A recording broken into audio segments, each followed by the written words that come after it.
जैसा आप देख सकते हैं कि मेरे हाथ में है यूनिस्टोन। कितने ही सालों से अगर वो पत्थर आपके गुर्दों में हो या पित्ते में, ग्लैडर के भी जब पत्थर होता है ऑपरेशन से नहीं निकलता, लेकिन ये दवा खाने के बाद वो आपको जो यूरिन के जरिए जो है बुरा होकर निकल जाएगा। जहाँ बड़े बड़े ऑपरेशन फेल हो जाते वहां पर ये दवा काम करती है। गुर्दे और पित्ते की पथरी ये प्रोडक्ट से गल जाती है, फिर दोबारा पथरी फॉर्म होने नहीं देती और इसमें कोई साइड इफेक्ट भी नहीं है। R&S यूनानी pharmacy, first floor opposite Canara bank, Bahadurpura, x road, Hyderabad.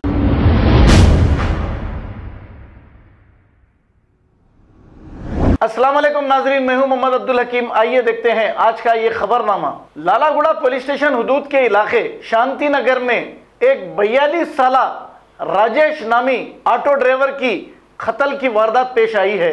जैसे ही पुलिस को ये इत्तला मिली, लालागुड़ा पुलिस मौके पे पहुंचकर एक केस दर्ज करते हुए पंचनामा करके डेड बॉडी को पोस्टमार्टम के लिए दवाखाना मुंतकिल कर दिया और तहकीकात का आगाज कर दिया है।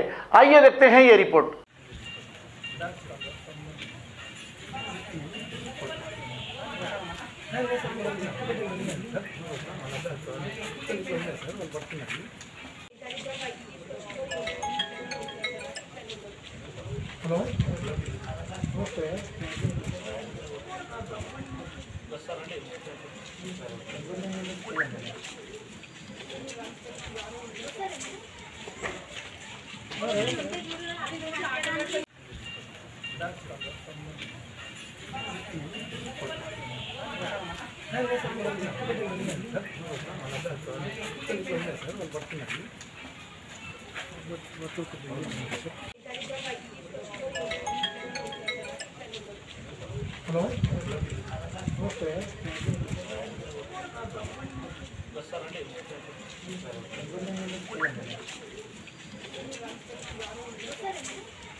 खबर है शहर की, खबर है गाँव की, खबर है सारी दुनिया की। 7H न्यूज पसंद आए तो लाइक कीजिए, शेयर कीजिए और सब्सक्राइब करना ना भूलें। 7H news.